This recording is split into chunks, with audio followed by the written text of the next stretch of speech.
Quero cumprimentar nesta noite a todo o povo de Deus, na paz do Senhor. Amém? Quantos nesta noite vieram com a doce intenção de receber uma palavra da parte de Deus? Levante a mão e glorifique.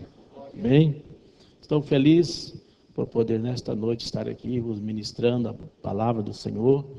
E hoje, terça-feira, trata-se de estudo bíblico, né? E a igreja, toda a Igreja Assembleia de Deus, eu acredito que em todo o estado e dentro do nosso Brasil, todas as Assembleias de Deus, nesse exato momento, estão se reunindo para aprender alguma coisa da palavra, né? Eu, na verdade, tenho um tempo, pastor Isaías, que eu não trago estudo, quase sempre pregando por aí, né? Mas, na verdade, vamos trazer o estudo da palavra, porque fui comunicado a tempo, né? Para orar e buscar a Deus uma palavra. A igreja, na verdade, meus irmãos, ela não deveria nem receber desculpas de alguns obreiros, que faltou tempo, eu fui pego de surpresa. Eu, na verdade, pelas igrejas onde eu passei, pastor Jair, eu sempre ensinei: obreiro tem que estar preparado, não é? Obreiro foi alistado para fazer a obra de Deus, então deve estar preparado. Qualquer obreiro no púlpito tem que estar preparado para pregar, para dar testemunho, para cantar, para fazer qualquer coisa, né?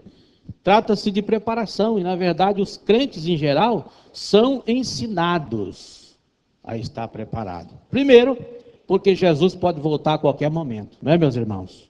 Jesus pode voltar durante o culto, fora do culto, nas congregações, nas igrejas, qualquer lugar, qualquer hora, qualquer momento, Jesus pode voltar, e o crente precisa estar preparado. Então, quando se trata de obreiros, muito mais ainda, porque tem que estar preparado para pregar, preparado para ensinar, preparado para louvar a Deus, fazer qualquer coisa, né? Eu quero louvar a Deus aqui pelos músicos. Cadê os músicos? Não estou vendo mais ali, então... ali, muito bem. Quero louvar a Deus pela vida dos músicos, né, que compareceram no culto de terça-feira, porque em algumas igrejas, meus irmãos, nos cultos de terça já não aparece mais nenhum músico, infelizmente. No domingo está todos, mas na terça é só pela graça, né? Mas aqui temos músicos valorosos, que Deus os abençoe, continue assim, fazendo a diferença, porque nos cultos de terça-feira é que precisa se fazer a diferença, né? Provar que verdadeiramente foi chamado para lutar a boa batalha diante do Senhor. E os músicos fazem falta, meus irmãos, nas igrejas. Só que pensam, que lindo, né? Começarmos o culto cantando louvores, com os instrumentais acompanhando, e fica até mais animado mesmo, né? Para nós louvarmos a Deus. Queridos, enquanto vocês estão em pé, quer dizer, aproveitando, quero convidá-los para nós abrir a Bíblia Sagrada. Abra comigo aí, Efésios, capítulo de número 6. Enquanto vocês localizam aí 6, e o versículo de número 18. Nós vamos ler apenas este pequeno texto bíblico. Enquanto isso, eu quero agradecer ao pastor Isaías por nos abrir aqui a oportunidade para nós trazermos aqui a palavra do Senhor nesta noite.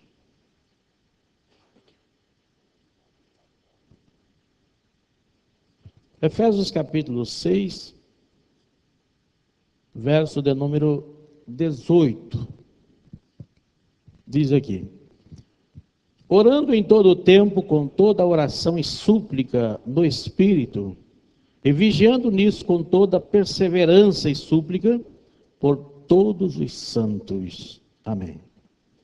Os amados podem tomar assento na presença de Deus. Irmãos, eu orando ao Senhor,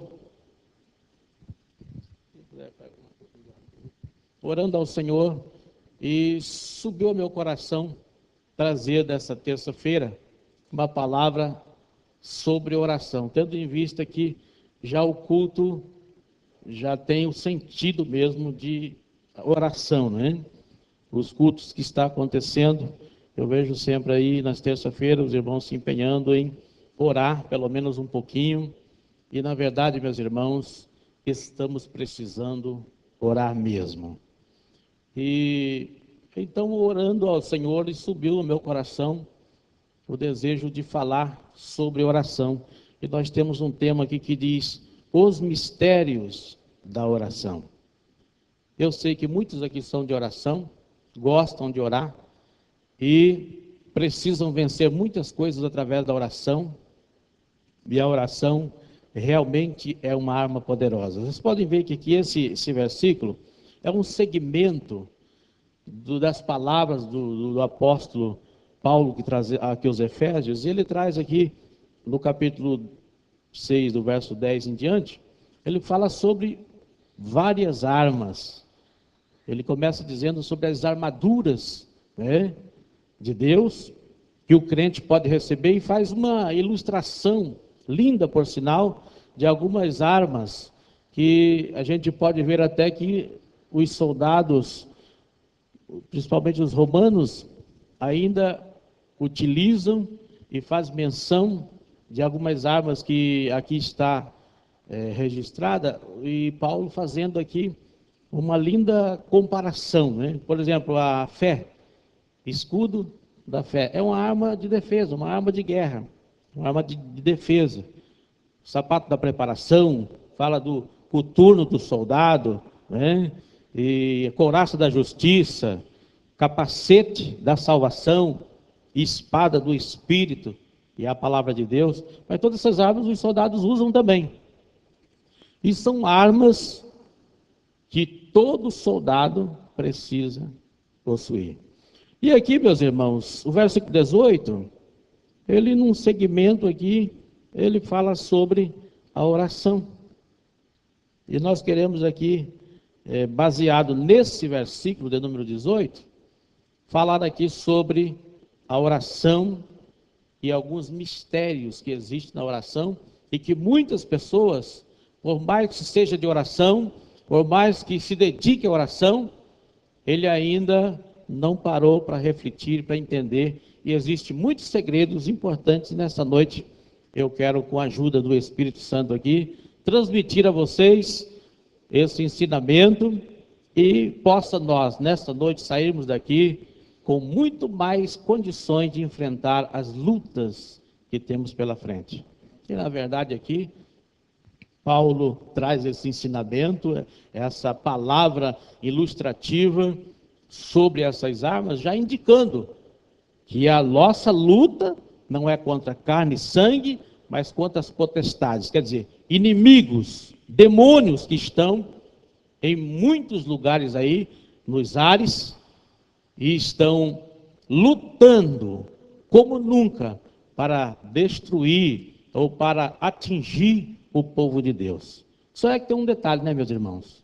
Nós somos protegidos por Deus, né? O Satanás pode se levantar de muitas maneiras, mas se nós formos crentes de oração, crentes de verdade, ele não vai conseguir de forma alguma. E aí o texto diz, né, que nós precisamos estar armados e sabermos também utilizar as ferramentas, né? Utilizar as armas, porque se nós soubermos usar essas armas, nós vamos ser vencedores até o final. Vamos começar vencendo e ir até o final. Amém?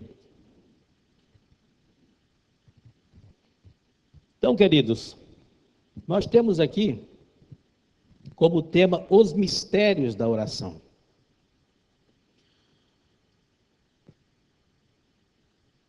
E aqui nós vamos aprender sobre a oração e súplica.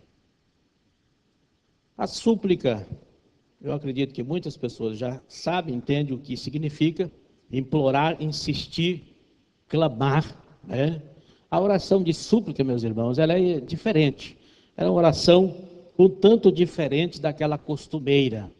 Não é aquele tipo de oração que a gente está acostumado a fazer quando chega a hora do papá, né? Chega a hora do almoço, chega a hora da janta, ou talvez para dormir, né?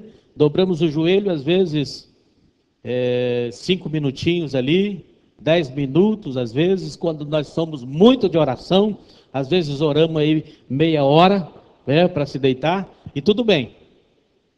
Mas isso não é uma oração de súplica, é uma oração costumeira, um devocional, que nós aprendemos e que vale, Nós precisamos entender que a oração, por mais pequena que seja, e por mais simples que seja, faz toda a diferença, Mas há casos, meus irmãos, há situações que nós precisamos resolver, e não são situações fáceis de resolver, são coisas difíceis.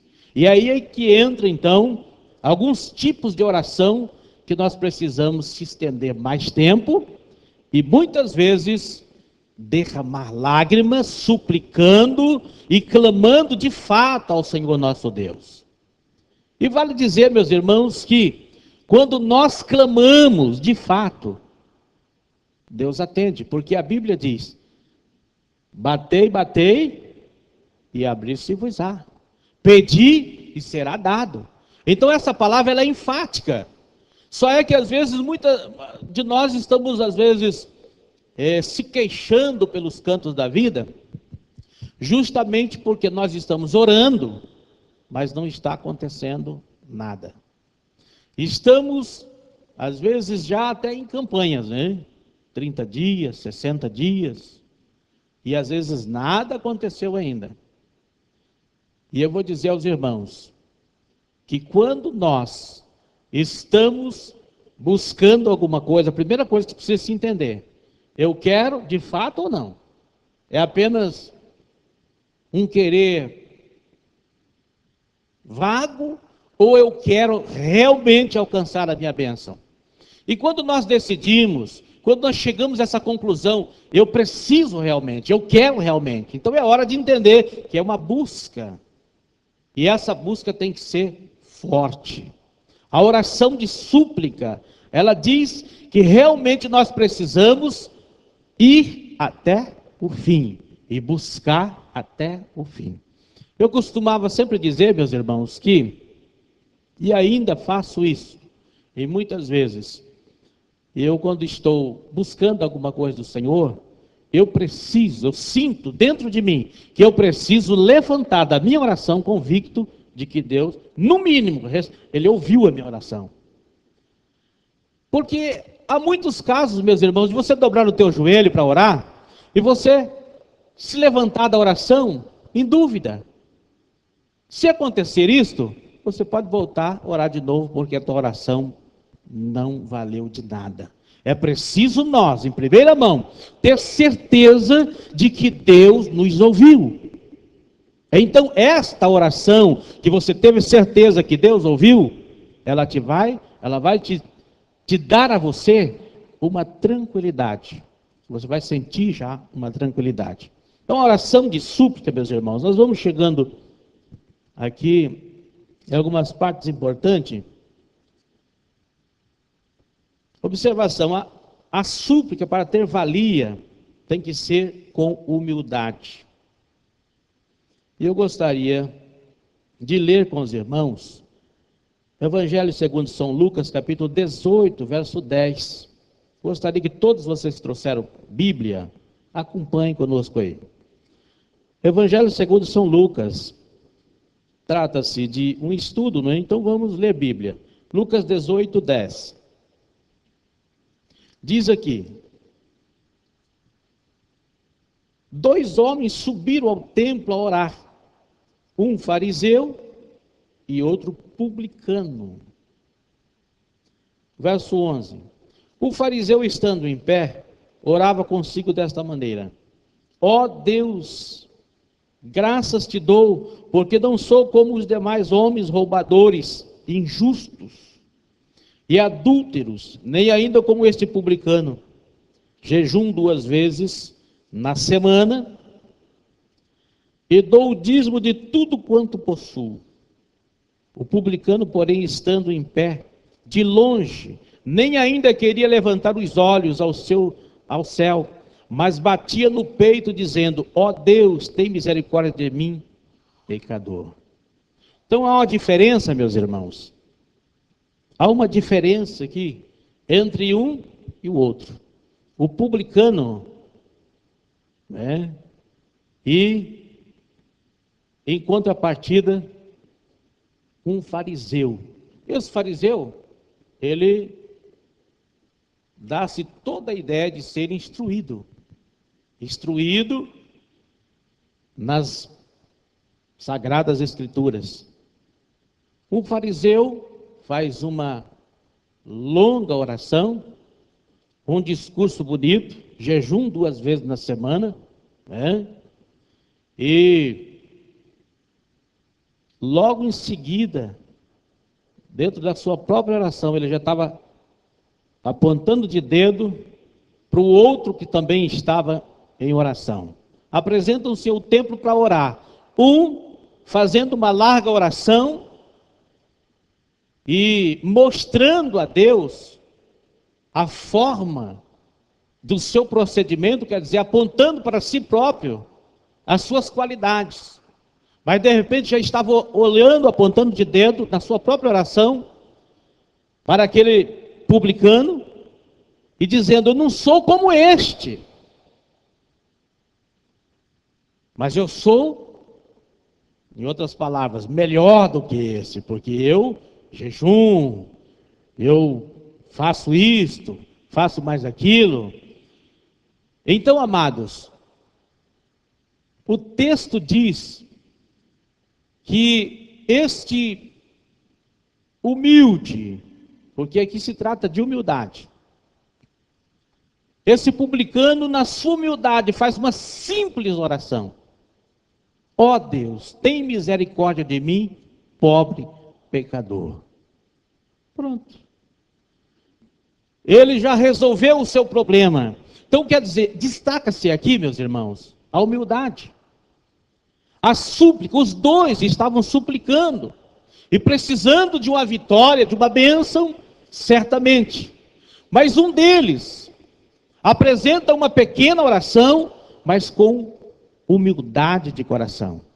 E diz então o texto que ele voltou justificado. Quer dizer, resolveu o seu problema com uma pequena oração, uma súplica, mas uma pequena oração com humildade de coração.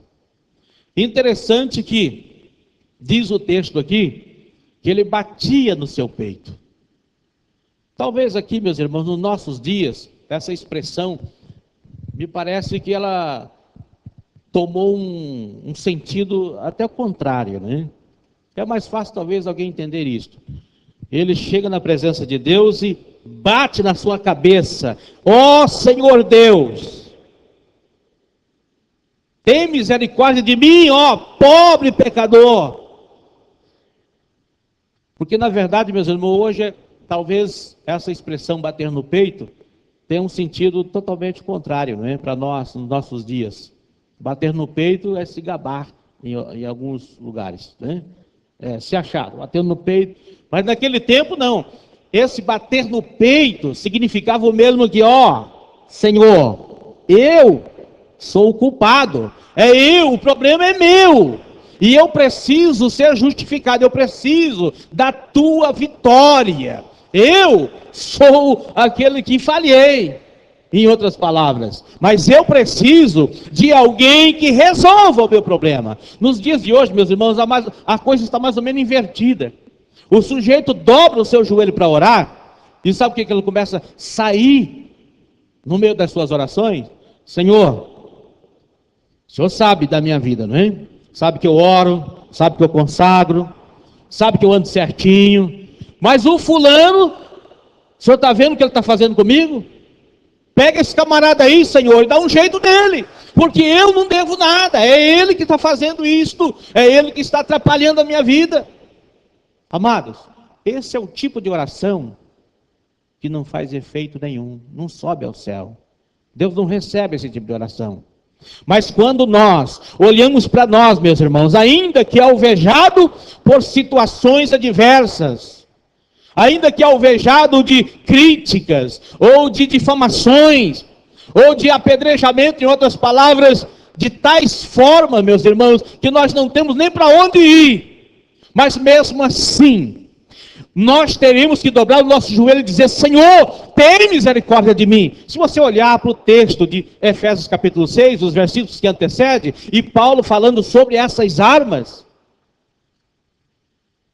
você vai começar a entender que o crente que sente as pedradas pegar nele, que sente as afrontas do inimigo, e que as flechas inflamadas do maligno está atingindo ele já está em falha, meus irmãos, porque a ordem é usar as armas de Deus. A ordem aqui é para aprender a usar as armas e usá-las. Mas de repente, porque não usou o escudo da fé, a afronta entrou no coração. Porque não usou a espada do Espírito, que é uma espada também que representa, né, as armas dos soldados antigamente. A maioria era a espada mesmo. A espada era a arma de ataque. O escudo, arma de defesa. E a Bíblia é a espada do Espírito. O crente tem que ter a palavra de Deus dentro dele, sempre, né? Por isso que Davi diz nas suas palavras: guardei a sua palavra no meu coração, para não pecar contra ti, ó Deus. Então, amados, quando nós usamos as armas espirituais, nós certamente seremos vencedores. E não é aquela vitória que talvez nós floreamos na nossa mente: ah, eu consegui o meu carro do ano, eu consegui a minha casa própria, que vitória, que bênção. Tudo bem, meus irmãos, isso são vitórias. Agora, as lutas mais ferrenhas não é conseguir a casa própria, até porque nós já temos a casa preparada por Deus desde a fundação do mundo, meus irmãos, a qual nós vamos morar para todo sempre. E não é casinha, é casa do Pai, aonde teremos tudo o que há de melhor e que pode existir. Mas é uma vitória conseguir a casa própria, é sim. É uma vitória conseguir o carro do ano tão sonhado, e dê graças a Deus porque conseguiu. Agora, meus irmãos, essa não é a tua maior luta. A tua maior luta é contra os principados realmente que estão por trás, e às vezes usando pessoas para te afrontar, e que às vezes uma só palavra, se o crente não estiver usando as armas de Deus, ele já não vem mais para a igreja. Já não aparece mais nos cultos de terça-feira, não aparece mais nos cultos do meio da semana. Ele só vem no domingo, e sabe por quê? Porque vem toda a família e é uma vergonha para ele ficar em casa. Senão ele ficava até no domingo, pastor Isaías. Mas eu estou falando aqui para uma classe de pessoas que tem desejo de aprender, que tem desejo de ouvir as instruções de Deus. Deus te abençoe, meu irmão, você que está aqui nesta noite, e continue assim, porque Deus tem muito para lhe ensinar. Aleluia. Louvado seja o nome do Senhor. Outra observação, meus irmãos: normalmente é tom alto e com lágrima a oração de súplica. Em tom alto e com lágrimas. Mateus capítulo 5, verso de número 4. Isso aí que todo mundo lembra, né? Mateus capítulo 5, todo mundo já se liga. Trata-se de bem-aventuranças, né? Que diz aí o verso de número 4? Bem-aventurados que choram. Interessante, meus irmãos. Bem-aventurado os que choram, porque serão consolados.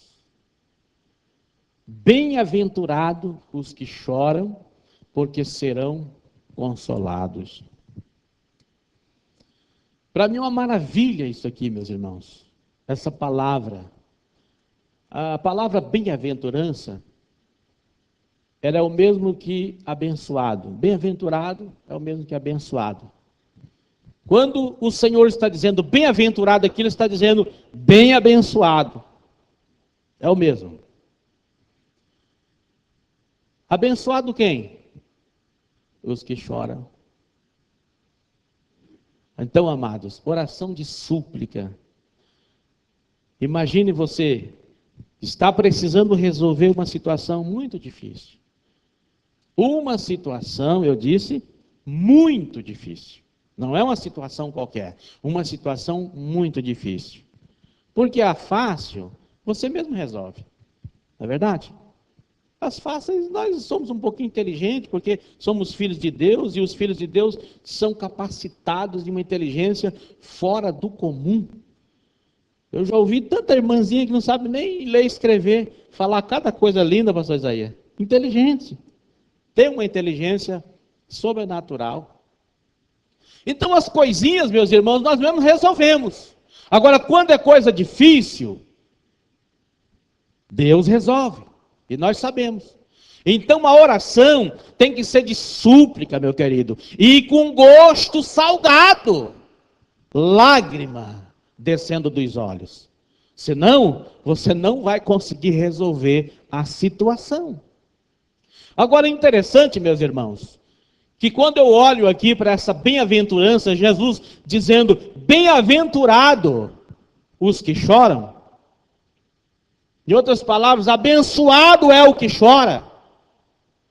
Porque certamente, meus irmãos, nesse choro está embutido uma maravilha de Deus. Que talvez muitos falam de choro e sabem o que significa choro, mas não compreendem esse mistério. Há embutido aqui, meus irmãos, no choro, uma bênção de Deus automática. O que é, pastor? É que quando você chora, pode ter certeza, meu irmão, vai ser consolado. Vai ser abençoado. Chorou é automático, meus irmãos. Pode ver, a criança pode estar no alvoroço total. E de repente é corrigida pelos pais e fica pelos cantos chorando lá. Mas terminou de chorar, já está brincando novamente. Cadê o problema? Apanhei do pai e da mãe. E o choro e as lágrimas e fica lá no canto chorando. Mas quando se levanta, já está pronta para brincar. Consolo de Deus automático. Crente que ora, meus irmãos, suplica a Deus e derrama lágrimas quentes, pode ter certeza que vai levantar consolado, porque está embutido na palavra do Senhor. Vai se levantar consolado. Pode ter certeza. Aleluia. A Bíblia não diz que o choro pode durar uma noite, mas a alegria vem pela manhã. O choro pode durar uma noite. Interessante, meus irmãos, que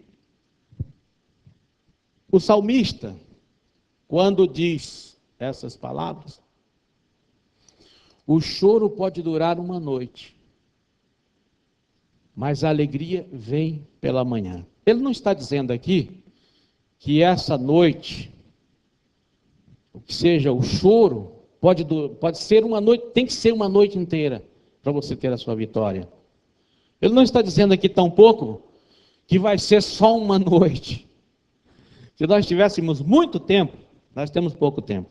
Se nós tivéssemos muito tempo, nós ia entrar aqui numa área aqui muito interessante nessa parte. Mas eu vou só dar uma pincelada aqui. Quando ele diz que pode durar uma noite, quer dizer, pode.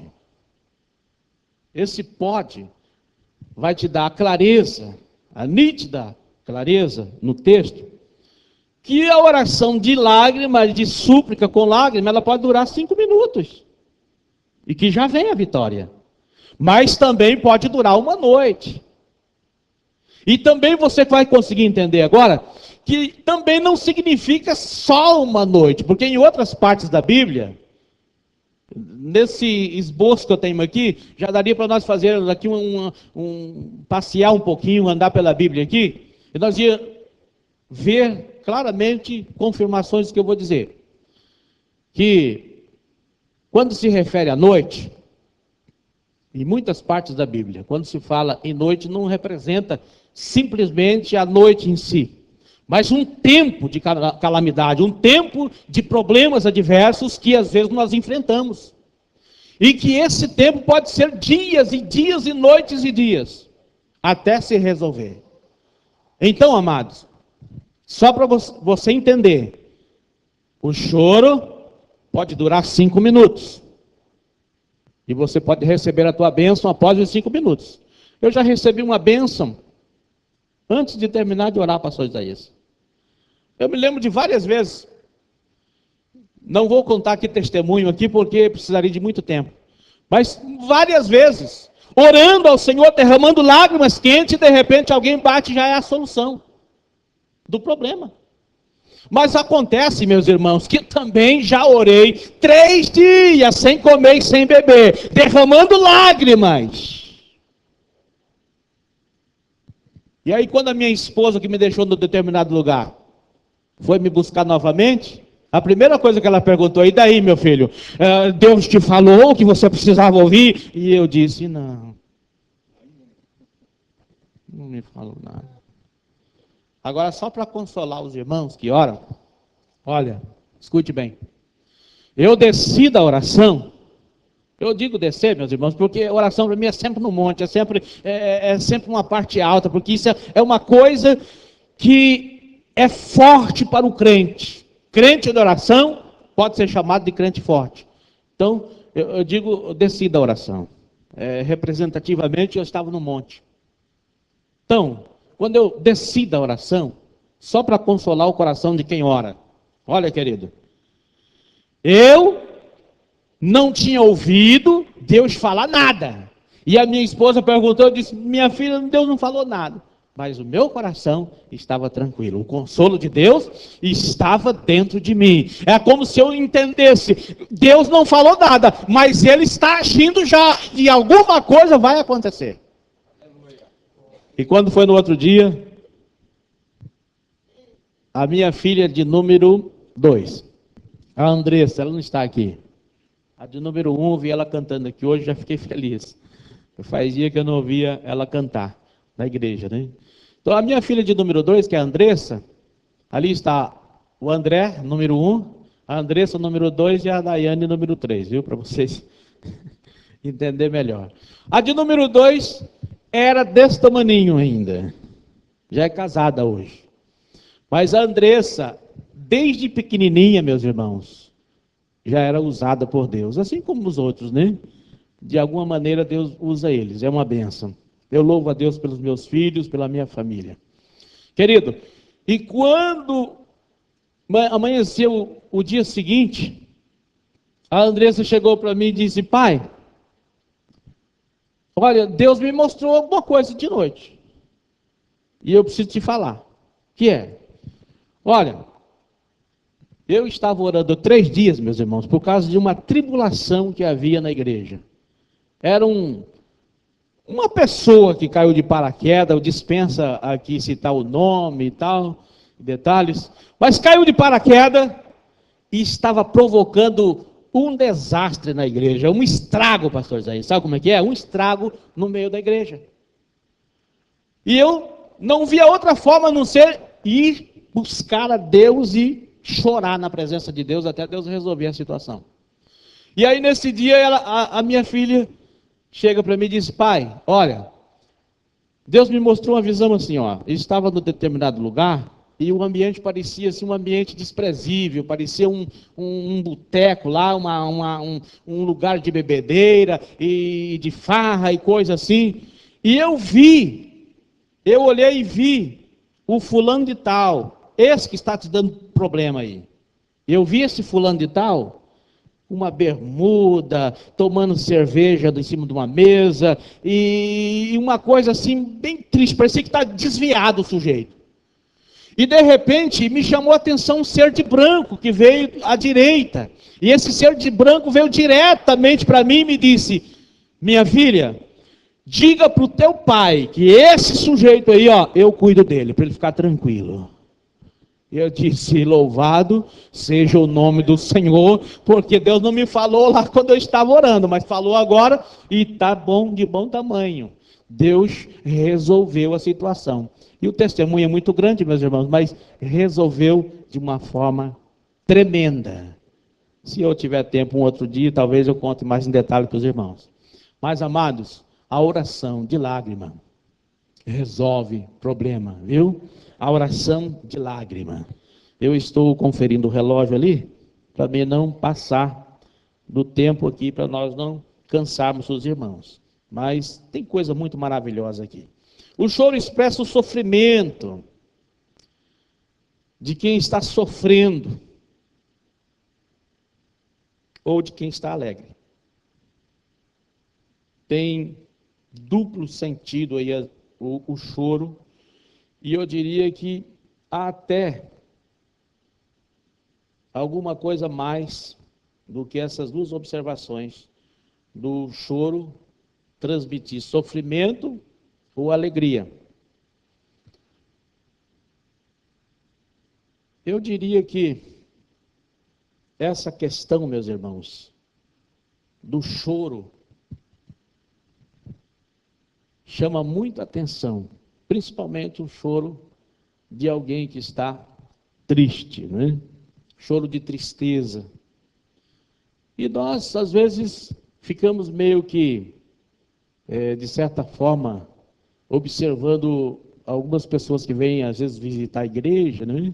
Pessoas que não são familiarizadas com as igrejas evangélicas, principalmente as igrejas pentecostais. Porque nós somos barulhentos e somos realmente de dar glória a Deus e chorar na presença de Deus. E o povo lá de fora não entende muito isso, né? Eles olham para nós e ficam, às vezes, quando está visitando uma igreja e vê o crente chorando e tal. E tem alguém que diz até, né, em forma de crítica, esses crentes aí são tudo triste, né? Vive chorando por aí. Mas não sabe diferenciar que existe esse choro que nós choramos, que é um choro de alegria, que é um choro de contentamento por sentir a presença de Deus. É normal nas nossas igrejas alguém pegar o seu lencinho e enxugar as lágrimas quentes que desce, e você glorificando a Deus e dizendo em meio ao choro: Deus é maravilhoso, o nosso Deus é verdadeiro, o nosso Deus faz milagres no nosso meio, diante das nossas vistas, e coisas assim. Mas existe o choro, meus irmãos, o choro de tristeza, o choro de realmente dor, né? A pessoa está sentindo muita dor, tristeza, e existem os choros que realmente são terríveis, né? A pessoa chora e, na verdade, essa expressão de tristeza chama atenção. Chama atenção de qualquer um de nós, né? Quando vemos alguém triste, chorando, queremos atender para ver o que está acontecendo. Imagine do nosso Deus, aquele choro que você chora, o choro verdadeiro, viu? Choro. Existe, eu diria que aí nesse choro de tristeza, dois sentidos. Existe o choro de revolta, né? Que esse não agrada o coração de Deus, mas a pessoa chora. E existe o choro de tristeza, e principalmente do humilhado, aquele que está se humilhando na presença de Deus. Então ele chora um choro de quebrantamento, ele está quebrantado pelos seus próprios erros ou problemas, e ele se debruça na presença de Deus e chora. E às vezes triste porque precisa alcançar alguma bênção, feito Ana, por exemplo. Ana era estéril. E vocês lendo o livro de 1 Samuel, aparece Ana com um problema sério para resolver. Ela era estéril, não podia ter filhos, e estava sendo afrontada por uma outra rival. E ela estava lá chorando na presença de Deus. E o sacerdote da época entendeu tudo errado, né? Achou que ela estava embriagada e tal, mas ela estava na presença de Deus, chorando. Era um choro de tristeza e na verdade, soluçando na presença de Deus, necessitada de uma vitória, de uma bênção. Então, existe aqueles choros que realmente são de tristeza, mas na verdade, meus irmãos, tem uma mistura de rancor, de ódio, de verdadeiramente desejo de vingança. O caso, por exemplo, de Esaú. Lembram Jacó e Esaú? Jacó, na verdade, ele, instruído pela sua mãe, acaba fazendo uma manobra e pegando a bênção de Esaú, que era o primogênito, né? E Esaú, ele tem uns tipos de choro que o escritor aos Hebreus faz se citar. Vamos até dar uma olhada aqui, para nós caminharmos para o final, né?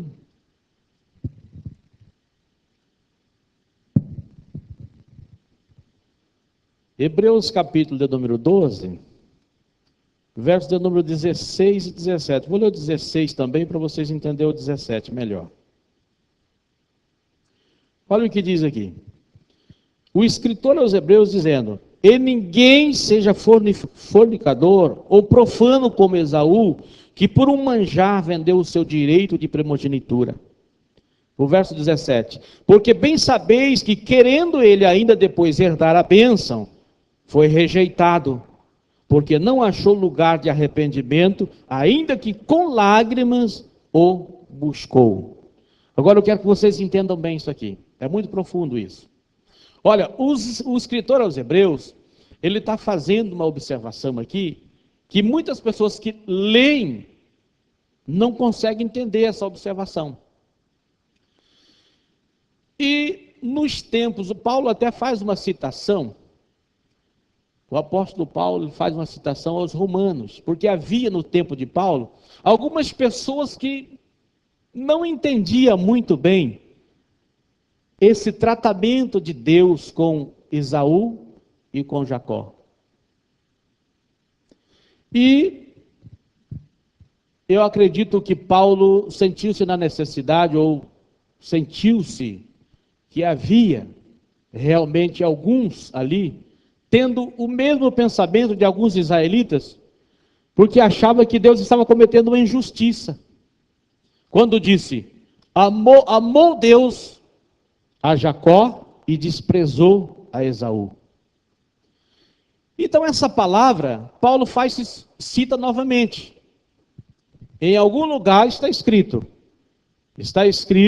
amou Deus a Jacó e desprezou a Esaú. E parece a princípio, meus irmãos, que havia mesmo uma injustiça da parte de Deus, né? Porque se qualquer um examinar e estudar acerca da vida de Jacó e de Esaú, vai ver que a biografia de Esaú era coisa linda. Era um sujeito, era aquele que o pai dizia, filho, vai e busca uma caça para o pai do gosto que o pai está acostumado a comer. Quer dizer, uma coisa boa do jeito que você está acostumado a fazer para o pai. Trazer caça da boa. E lá ia o Esaú. E trazia do jeito que o pai queria. E em outras formas de vida, de obediência e outras coisas mais, se nota que ele tinha um perfil de um filho exemplar. Mas assim como nos nossos dias, meus irmãos, muitas vezes nós avaliamos a aparência. Mas o coração, só ele sabe. Né? A aparência parece lindo, mas e por dentro? E o coração? E Deus, como sonda o coração, e via algumas atitudes de Jacó, bem como sonhar com o céu, né? E fazer promessas diante de Deus, coisas que Deus sondou o coração e disse essa palavra: amei a Jacó e desprezei a Esaú. Mas a avaliação de alguns era que Deus era injusto. Aí Paulo diz: que diremos? Que diremos nós? A injustiça de Deus? E ele na sequência da sua própria palavra, ele mesmo diz: de maneira nenhuma. Não há injustiça em Deus, em outras palavras. Jamais Deus ia cometer uma injustiça. Então, como entender, meus irmãos, essa palavra do escritor aos Hebreus? Nós conseguimos, através desta palavra, entender verdadeiramente o que se passou com Esaú. Porque o escritor diz aqui: porque é bem saber se, querendo ele ainda depois herdar a bênção, foi rejeitado. Isso quer dizer que depois que ele perdeu a bênção, e o motivo foi lá atrás, porque o escritor aos Hebreus faz a citação aqui também, ele vendeu a sua primogenitura por um prato de manjar.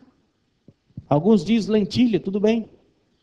Mas ele trocou, meus irmãos, aquilo que era precioso, aquilo que era sagrado. E o escritor aos Hebreus chama ele de profano. Ele profanou aquilo que era sagrado. O que era ser primogênito? Primogênito, meus irmãos, era pouco? Olha, o primogênito tinha direito de porção dobrada da herança do pai, para começar.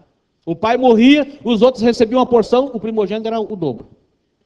Ele era aquele que, quando na ausência do pai, era ele que dirigia os cultos familiares.